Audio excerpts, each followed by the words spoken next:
7월 23일 금요일 아침입니다. 이 아침 말씀으로 하루를 시작하고자 하는 우리 모두에게 하나님의 크신 은혜가 임하실 줄로 믿습니다.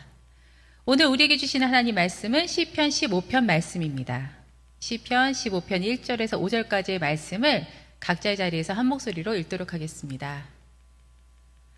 여호와여, 주의 장막에 머무를 자 누구오며 주의 성산에 사는 자 누구오니이까?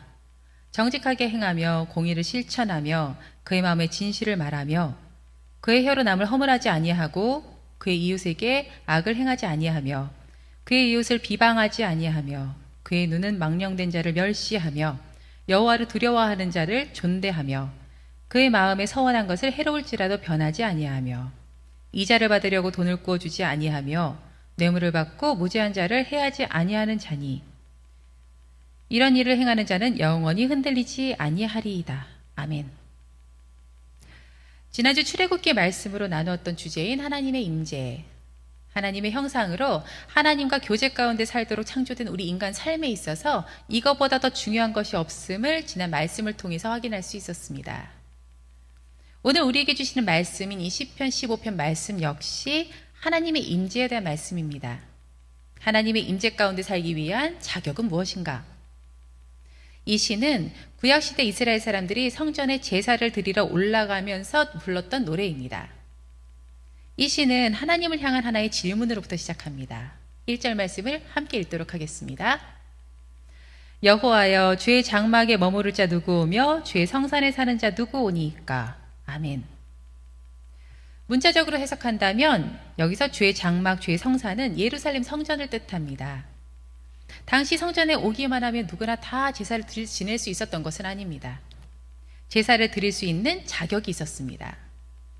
예루살렘 성전에서는 제사장들이 성전 문 앞을 지키면서 오는 사람들이 그 자격이 되는지 여부를 확인했다고 합니다. 그러나 이 말씀의 이 질문은 제사를 드리기 위한 자격만을 묻는 질문은 아닙니다. 또 다른 의미로 장막은 집이라고도 하겠습니다.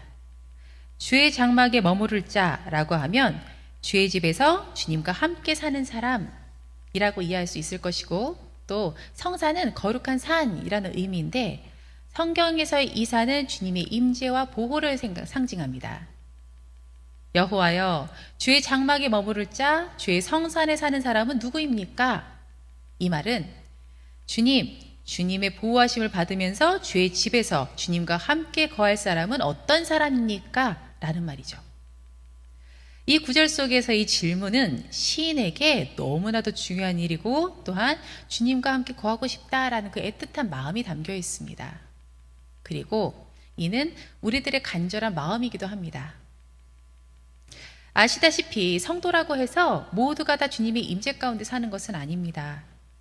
하나님의 임재는 모든 이들에겐 열려 있지만 모두가 다 하나님의 임재 가운데 살지는 못합니다. 왜 그럴까요?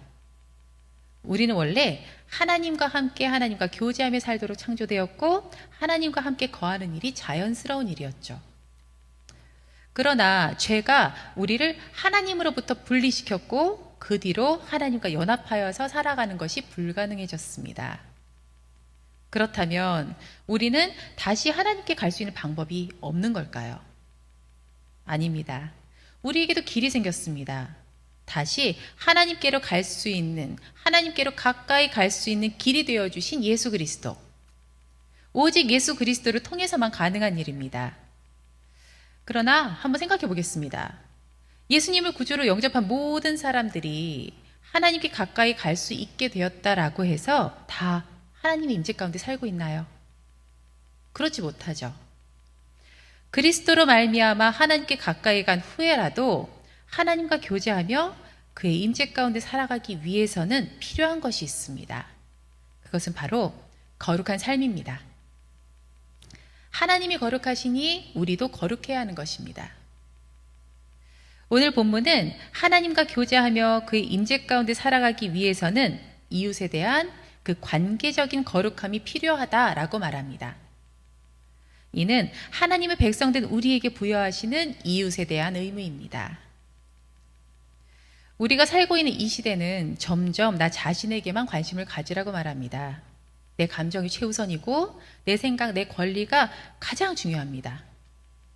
이런 시대를 살고 있는 우리 성도들 신앙 역시 그렇습니다. 하나님과 자신과의 관계에만 나의 신앙을 집중시킵니다. 그러나 하나님은 우리를 공동체로 부르셨습니다.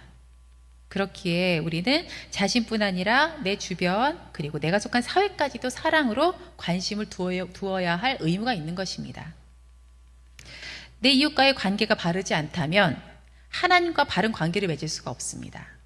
역으로 하나님과 바른 관계가 되어 있다면 내 이웃과 사회에 대해서 책임을 느끼고 의무가 생기게 되는 것이죠. 본문 말씀 2절에서는 시인이 간절히 바라면서 던진 질문, 하나님의 임재 가운데 살아가기 위한 자격 중 우리가 가져야 할 관계적인 거룩함이 열거되어 있습니다.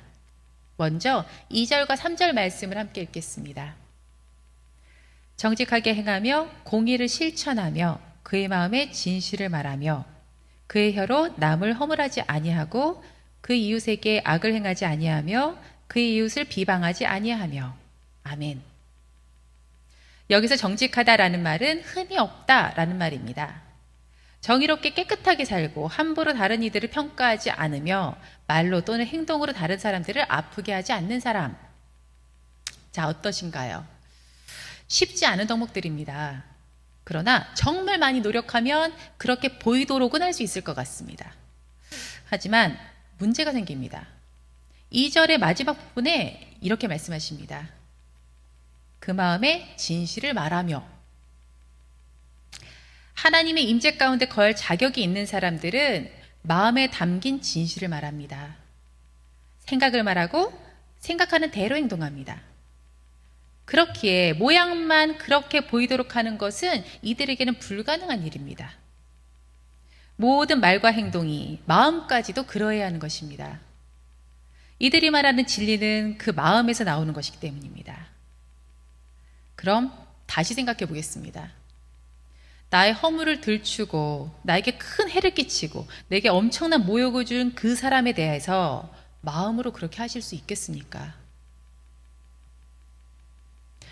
이어서 하나님의 임재 가운데 거할 또 다른 자격이 열거됩니다. 4절과 5절 말씀을 함께 읽겠습니다. 그의 눈은 망령된 자를 멸시하며 여호와를 두려워하는 자들을 존대하며 그 마음에 서원한 것을 해로울지라도 변하지 아니하며 이자를 받으려고 돈을 꾸어주지 아니하며 뇌물을 받고 무죄한 자를 해하지 아니하는 자니 이런 일을 행하는 자는 영원히 흔들리지 아니하리이다. 아멘. 이 사람들, 하나님의 임재 가운데 거할 자격을 가진 사람들은 이웃을 존중하지만 눈치를 보아서 주저하는 사람이 아닙니다. 하나님의 기준으로 가치가 없는 사람들에게는 반대를 표명하기를 두려워하지 않습니다. 그리고 반대로 하나님을 경외하는 사람들의 그 가치를 알고 존중하면서 존경할 줄 아는 사람입니다. 그 사람들의 지위가 어찌 되었단 말입니다. 또한 이들은 약속을 반드시 지키는 사람들입니다. 자신에게 불편한 일이 생기거나 그리고 자신에게 불리한 일이 생겼을 때 역시 마찬가지입니다.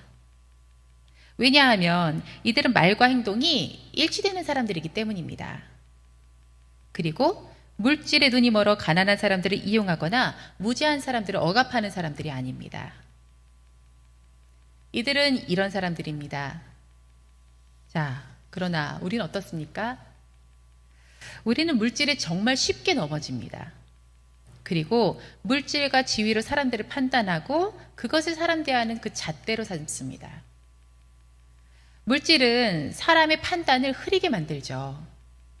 사회적인 지위가 있다라고 해서 해야 할 말을 하지 못하고 참고 신실한 사람이라는 걸 잘 알지만 가진 것이 없다라고 해서 하대하기도 합니다. 쉽게 많은 돈을 벌기 위해 다른 사람들에게 해가 가는 그런 일들을 서슴지 않고 하기도 합니다. 이는 이웃에게 자비와 긍휼을 베풀라고 하신 하나님의 말씀이 역행하는 일이지만 이것이 정직한 우리들의 모습인 것입니다. 그렇게 보자면 이 덕목 또한 우리들에게 쉬운 덕목은 아닙니다. 지금까지 우리는 주의 장막에 머무를 수 있는 자의 자격 10가지를 살펴봤습니다. 이렇게 해야 우리는 하나님과 함께 하나님의 임재 가운데 살 수 있는 것입니다. 그러나 이렇게 완벽하게 살 수 있는 사람이 있을까요? 안타깝게도 없습니다. 우리 인간은 우리 안의 그 죄성 때문에 이 덕목들을 지킨다라는 것은 불가능한 일입니다. 이렇게 살 수 있는 분 역시 예수 그리스도 단 한 분뿐인 것입니다. 그렇기 때문에 우리가 예수 그리스도로 하나님 앞에 나아갈 수 있었던 것과 같이 그분 안에 거하는 자격 또한 역시 예수 그리스도로 인합니다. 우리는 이 덕목들, 이 자격들을 지키기 위해 예수 그리스도를 의지해야 하는 것입니다. 예수님을 우리 안에 모시고 그분을 의지하며 살아간다면 우리 삶은 놀랍게 바뀔 것입니다. 그럼 예수 그리스도를 의지함으로 오늘의 이 덕목들을 다시 한번 살펴보도록 하겠습니다. 예수님을 의지한다면 삶이 정직해집니다. 진실해집니다. 예수님으로 인해 하나님이 최하나님이라는 최고의 값진 대상이 내 안에 계시니 그 어떤 것도 욕심이 나지 않습니다. 그 어떤 것에도 가치를 느끼지 않고 그 어떤 것에도 두려움이 없습니다. 또한 하나님은 정직한 영이십니다. 그렇기 때문에 내 안에 거짓이 있을 수 없고 있을 필요가 없습니다. 또 예수님을 의지한다면 이웃을 긍휼하게 여기게 되고 또 사랑하게 됩니다. 그 사람이 나에게 해를 끼쳤을지라도 나의 허물을 들추어서 수치스럽게 하고 참기 힘들 정도로 나에게 모욕을 줄지라도 말입니다. 그들의 해악에 분노하면서 복수를 생각하는 것이 아니라 그들의 해악을 불쌍하게 여기게 됩니다. 왜냐하면 현재보다 마지막을 더 중요하게 생각하게 되어서 그들의 마지막이 나와 같지 않다라는 것을 잘 알게 되기 때문입니다. 그렇기에 하나님 안에 거하면 그 모든 것이 다 품어지게 되는 것입니다. 그리고 예수님을 의지한다면 물질에 대한 욕심이 없어지게 됩니다. 아니, 내가 하나님 안에 거하는데 무엇이 더 필요하겠습니까? 내가 천국을 소유하게 되었는데 이 땅의 물질이 그렇게 중요하게 생각될까요? 예수님을 의지한다면, 예수님을 세상의 그 무엇보다 사랑하게 된다면 이 세상의 물질은 더 이상 중요하지 않습니다. 돈이나 재물이 가치 우위에 놓이지 않게 됩니다. 물질의 소유함에 급급하지 않게 되고 물질을 사용함에 있어서 지혜롭고 자유하게 됩니다. 물질을 어떻게 뭘 도울까 고민하는 것이 아니라 물질을 어떤 귀한 일에 사용할까, 어떤 일에 사용하는 것이 하나님 보시기에 귀하고 가치 있는 일일까, 이런 것들을 생각하게 되는 것입니다. 누가 하나님과 함께 거할 수 있는가? 누가 하나님의 임재 가운데 살 수 있는가? 우리는 하나님과 함께 친밀한 교제 가운데 살도록 지음받았기 때문에 이 부분에 문제가 생긴다면 그 어떤 곳에서도 만족함을 찾을 수 없습니다. 그렇기에 이것, 바로 이 하나님의 임재 여부가 우리 삶의 핵심이라고 하겠습니다. 오늘 시편 기자는 질문합니다. 하나님의 임재 가운데 살아갈 자격은 무엇입니까? 이것은 우리 인생 가운데 가장 절실한 질문인 것입니다. 그러나 우리는 모두 다 죄인인지라 하나님 앞에 나아갈 수 없고 하나님과 함께 거할 수 없는 존재입니다만, 그런 우리를 사랑하셔서 보내주신 예수 그리스도, 그분을 의지함으로 우리는 하나님 앞에 나아가고 하나님 안에 거할 수 있는 것입니다. 마지막 5절 말씀을 한번 읽도록 하겠습니다. 이자를 받으려고 돈을 꾸어주지 아니하며 뇌물을 받고 무죄한 자를 해하지 아니하는 자니 이런 일을 행하는 자는 영원히 흔들리지 아니하리이다. 이런 일을 행하는 자는 영원히 흔들리지 아니하리이다. 아멘. 우리의 힘과 능력으로는 도저히 하나님과 함께 거할 수 있는 자격을 갖추지 못합니다. 그러나 우리에게 너무나도 절박한 이 일은, 너무나도 절실한 이 일은 예수님을 통해서는 가능합니다. 예수님을 통해서만 가능합니다. 예수님을 사랑하고 온전히 의지함으로 하나님의 장막 안에 거할 뿐만이 아니라 삶의 우여곡절 가운데도 일평생 흔들리지 않고 든든히 서 있는 광장의 모든 성도님들 되시기를 축복합니다. 기도하겠습니다. 하나님, 오늘 하루 하나님의 임재를 누리며 살기를 원합니다. 나의 형편으로 인해 나 자신에게 집중된 시선을 돌려서 하늘을 향하게 하시어서 나의 근심보다 크신 하나님의 은혜가 나를 덮고 있음을 알게 하여 주시옵소서. 또한 그 시선을 내 주변으로 돌리게 하여 주십시오. 저들을 위해 나를 여기 보내셨음을 기억하게 하시고 당신의 사랑으로 많은 사람들과 함께 살아가는 가운데 저들이 나를 통해 당신의 살아계심과 크고 놀라운 하나님이심을 보게 하여 주시옵소서. 이 시간 시대와 민족을 위해 기도합니다. 코로나로 인해 다시 깊어지는 신음소리를 들으소서. 힘들어하고 아파하는 이들 가운데 찾아가 손을 잡아주시고 주저앉아 낙심하며 문제를 바라보던 시선을 들어 하늘을 바라보게 하여 주십시오. 그러므로 다시 한번 소망을 품고 일어설 수 있게 하여 주시옵소서. 주님이 계시기에, 주님이 나와 함께 하시기에, 주님이 일하시기에 우리에게 그리고 이 땅에 소망이 있음을 고백하게 하여 주시옵소서. 오늘 하루 주님과 함께 이 모든 상황 가운데 승리하는 복된 하루 되게 하실 줄로 믿으며 주 예수 그리스도 이름으로 기도드립니다. 아멘.